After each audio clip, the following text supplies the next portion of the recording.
السلام عليكم ورحمة الله وبركاته. اللهم صل على سيدنا محمد. انا بشكر كل اللي بيتابعوني وكل اللي بيحطوا عندي لايك وكل اللي بيحطوا عندي بيشتركوا في القناة. انا جايه لكم النهارده يا حبايبي وصفة جديدة. الدوناتس، بس هي مش في الفرن، هي في الميكروويف.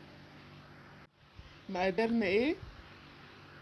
كوباية الا ربع لبن وبيضة وكوبايتين دقيق وبيضة وكيس فانيليا ومعلقة خميرة فورية صغيرة ومعلقة كبيرة سكر.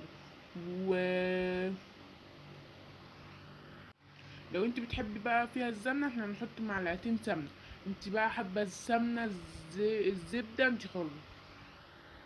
هنحط السكر مع اللبن مع الخميرة وهنقلبهم ونسيبهم شوية يخمروا.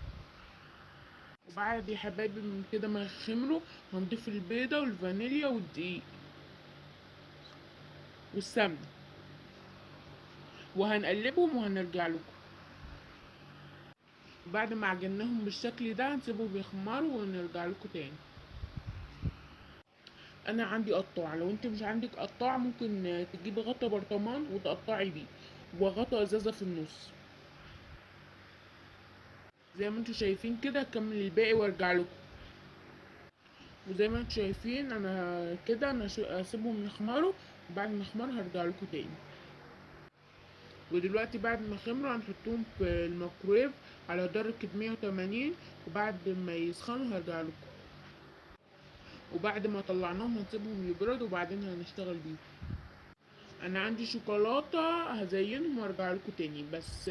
بس انت تحبي بقى في تزيين عندك اي حاجه. عندي الشوكولاته بيضه، انا برضو عندي شوكولاته بيضه بس انا هزينهم وهرجع لكم. وكده الشكل النهائي يا حبايبي بعد ما زيناهم. ما تنسونيش في اللايك والشير والاشتراك في القناه. والسلام عليكم ورحمه الله وبركاته.